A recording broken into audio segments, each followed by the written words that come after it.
Hello students, good morning all of you. આપણું જે chapter number 2 છે એની અંદર એક આપણો અધૂરા ટોપિક સાથે આપણે એક વસ્તુ મૂકી દીધી હતી, જેને આજે આપણે શું કરવા જઈ રહ્યા છે, કન્ટિન્યુટીમાં જવા જઈ રહ્યા છે. અને બટ ઓબ્વિયસલી આપણા આ સેશનની અંદર આપણો આ ટોપિક છે બરાબર, એ શું થઈ જશે, કમ્પ્લીટ થઈ જશે. ફટાફટ છે જે પ્રીવિયસ લેક્ચરનું જોઈ લો. ત્રિક્ષેત્રીય વર્ગીકરણ તમે કમ્પ્લીટ કરી દીધું હતું બરાબર. વ્યુજ નામના વૈજ્ઞાનિક 1978ની અંદર ત્રિક્ષેત્રીય વર્ગીકરણ આપ્યું હતું, જેની અંદર યુ બેક્ટેરિયા, આર્કી બેક્ટેરિયા અને યુકેરિયોટ્સનો સમાવેશ થતો હતો. પછી તમે વાત કરી હતી વનસ્પતિ સૃષ્ટિની અંદર કે પ્રાણી સૃષ્ટિની અંદર કે જે આર.એચ. વિટેકરે જે બી સૃષ્ટિઓ આપી હતી એનું જે વર્ગીકરણ હતું એની પહેલાંનું વર્ગીકરણ કેવું હતું. તો એની અંદર તમે શું જોયું હતું, મેં તમારા માટે ઓલરેડી લખીને જ રાખ્યું છે આ વસ્તુ, જે તમને તમારા પ્રીવિયસ લેક્ચરની અંદર પણ તમને જોવા મળ્યું હતું. વનસ્પતિ સૃષ્ટિમાં એને કોને કોનો સમાવેશ કરી લીધો, તો કે બેક્ટેરિયા, સાયનોબેક્ટેરિયા, ફૂગ, મોસ, દ્વિઅંગી, ત્રિઅંગી, અનાવૃત અને આવૃત.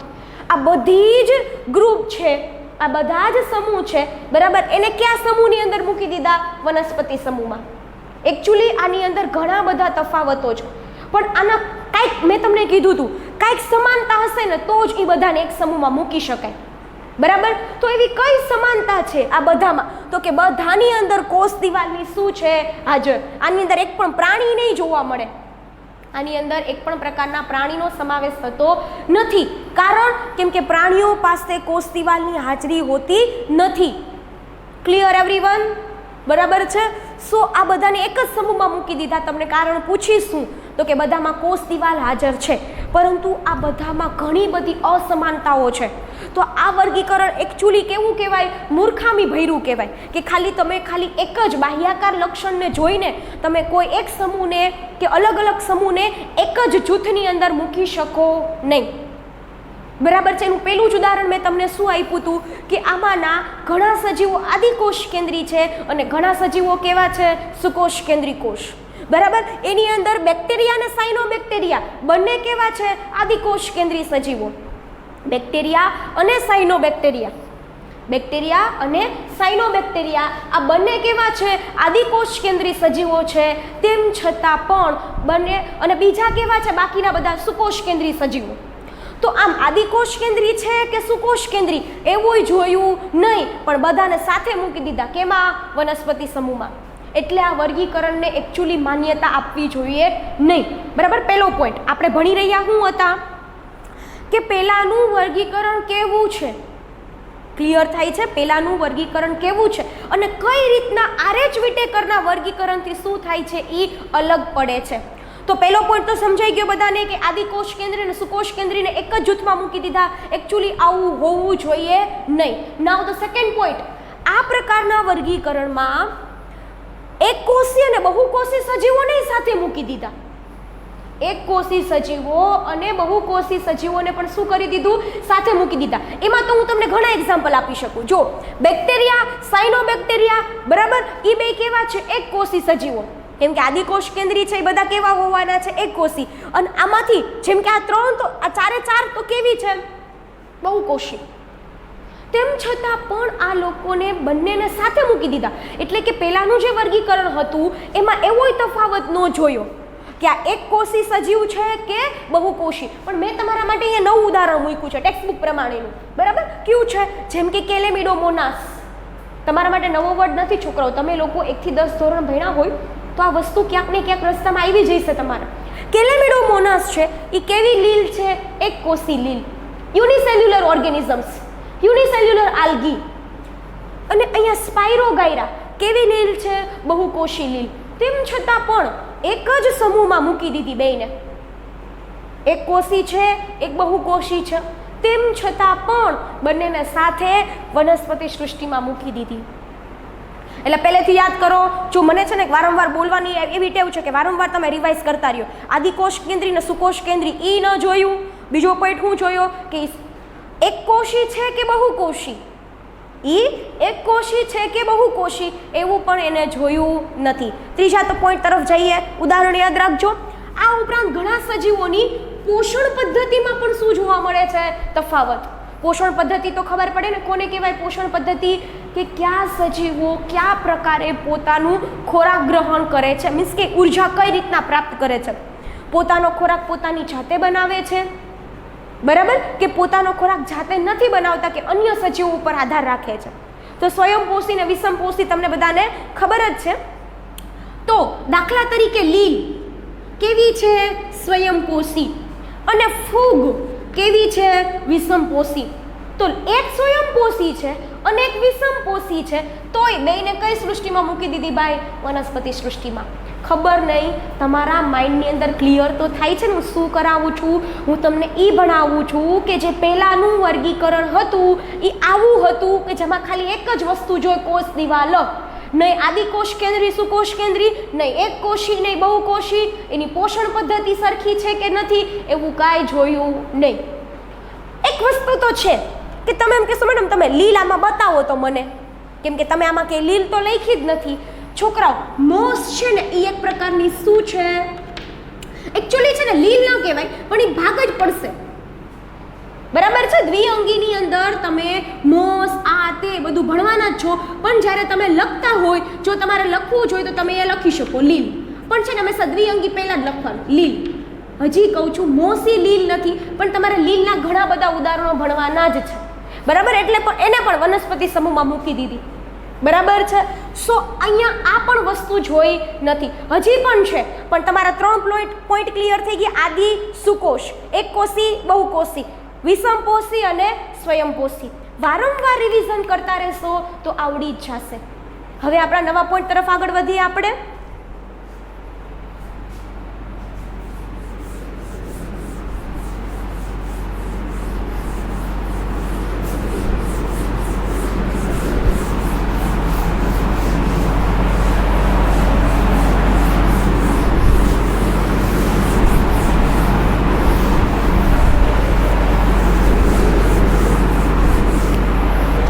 ચલો, ચોથો પોઈન્ટ એવો છે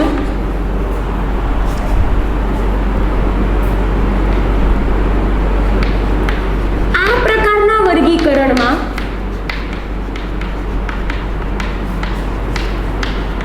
કોષ દિવાલ હાજર જરૂર છે, પરંતુ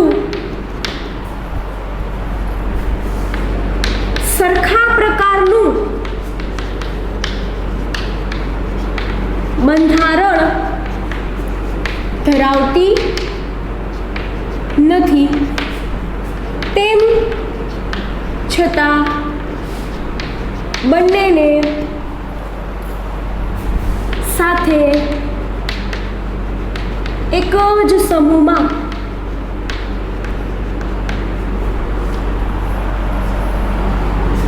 મૂક્યા છે. એનું પણ ઉદાહરણ જોઈ લઈએ. ઉદાહરણ તરીકે છે એનું, બરાબર, ફૂગ. કોષ દિવાલ સેલ્યુલોઝની બનેલી હોતી નથી.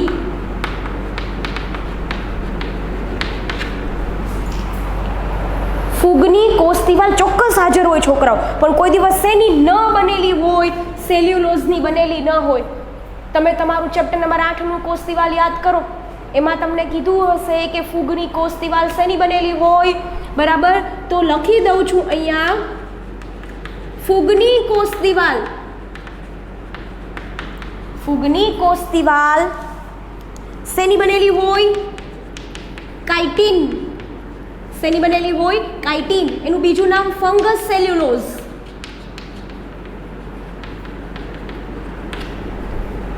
બરાબર છે, ની બનેલી હોય છે.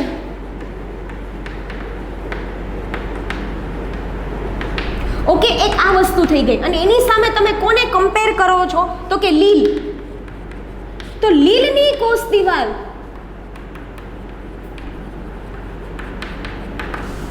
શેની બનેલી હોય છે? સેલ્યુલોઝની બનેલી હોય.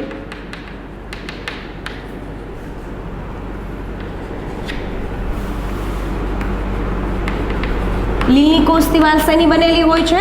સેલ્યુલોઝની બનેલી હોય છે. ઘણા એવા હશે કે જેને ઉપરથી જ કાંઈ નહીં સમજાણો, પહેલેથી જ કાંઈ ટપ્પા નહીં પડ્યા હોય. એક વખત જોઈ લ્યો. પહેલાં તમે આદિકોષ કેન્દ્રી, સુકોષ કેન્દ્રી, એક કોષી, બહુકોષી, સ્વયંપોષી કે વિષમપોષી એવું કાંઈ ન જોયું. હવે એક પોઈન્ટ એવો છે કે કોષ દિવાલ તો હાજર હતી, તો આ પ્રકારના વર્ગીકરણમાં કોષ દિવાલ હાજર જરૂર છે, પરંતુ સરખા પ્રકારનું બંધારણ ધરાવતી નથી.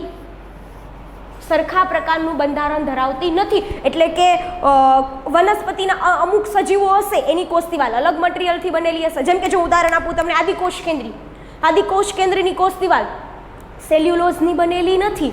શેની બનેલી છે? પોલીસેકેરાઇડ પ્લસ એમિનો એસિડની બનેલી છે. કોષ્ટક જોજો, કોષ્ટક આવડશે તો તમને બધું આવડી જશે.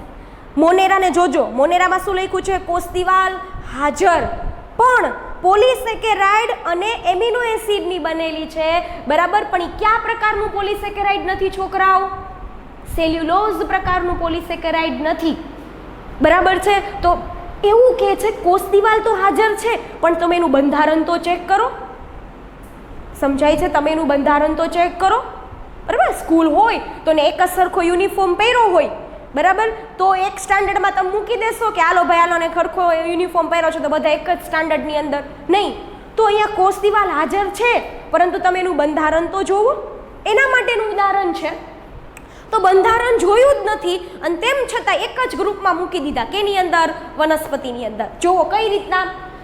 ફૂગ છે એમાં કોષ દિવાલ સેલ્યુલોઝની બનેલી હોતી નથી, બરાબર. મોટા ભાગે તમે કોષ દિવાલ જ્યારે ભણ્યા હોય ને ત્યારે તમને કીધું જ હશે મેઇન કોષ દિવાલ શેની બનેલી હોય તો કે સેલ્યુલોઝની જ બનેલી હોય.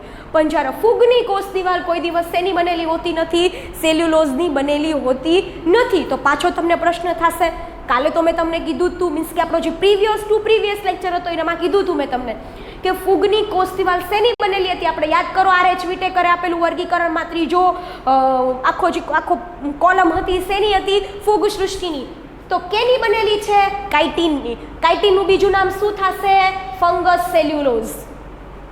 શું થશે? Fungus cellulose. તો ફૂગની કોષ દિવાલ શેની બનેલી છે? કાઇટિનની એટલે કે ફંગસ સેલ્યુલોઝની બનેલી છે. જ્યારે લીલની કોષ દિવાલ શેની બનેલી છે? સેલ્યુલોઝની. અરે ભાઈ આની કોષ દિવાલ કેવી છે? હાજર. આમાં પણ કોષ દિવાલ હાજર, પણ બેયની કોષ દિવાલ અલગ અલગ મટીરિયલથી બનેલી છે. આની કોષ દિવાલ સેલ્યુલોઝની નથી બનેલી અને આની કોષ દિવાલ સેલ્યુલોઝથી બનેલી છે. તેમ છતાંય ફૂગ અને લીલને બે દનાદન શેમાં મૂકી દીધા? વનસ્પતિ સૃષ્ટિમાં. તેમ છતાં પણ આ બંનેને શેમાં મૂકી દીધા? એક જ સૃષ્ટિ. કઈ? વનસ્પતિ સૃષ્ટિ. સમજાય છે મારી વાત કે નથી સમજાતી? બરાબર છે. સારું, ચલો હજી પણ ઘણા નવા પોઈન્ટ છે, બરાબર, કે શું તફાવત છે આગળ, બરાબર છે, એની તરફ આપણે આગળ વધીએ.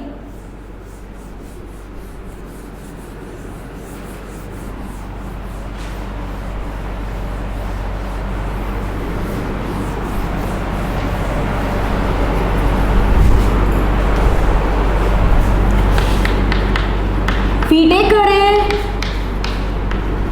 આ બધા જ મુદ્દાઓને ધ્યાનમાં રાખીને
કેન્દ્રીને ભેગા કરી દીધા હતા, એક કોષીને અને બહુકોષીને ભેગા કર્યા હતા. પણ હવે જોજો શું તફાવત કર્યો.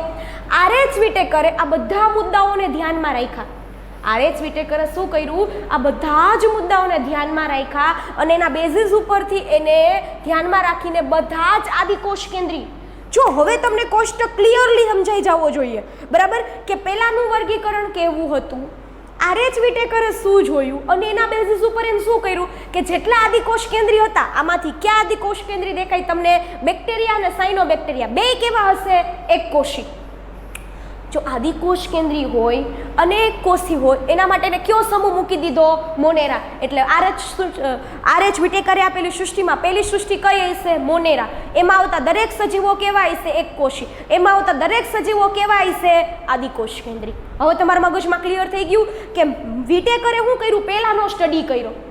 તો આપણે ને બધા મૂર્ખામી કરીએ, ડાયરેક્ટ 11-12 સાયન્સ જોઈએ, બધાને અઘરું લાગે. એનું રીઝન શું કે જે આપણી મેથોડોલોજી પ્રમાણે છે ને તમને 9મા ધોરણમાં બધું આવ્યું જ છે, પણ ઘણી વખત શિક્ષકોને ઘણી વખત તમે ખુદ એમ કહો સ્કીપ કરી દેતો કે 9મું તો આપણે સ્કૂલમાં એક્ઝામ આપવાની છે, શું હોય, બરાબર છે, પણ એવું બિલકુલ હોતું નથી.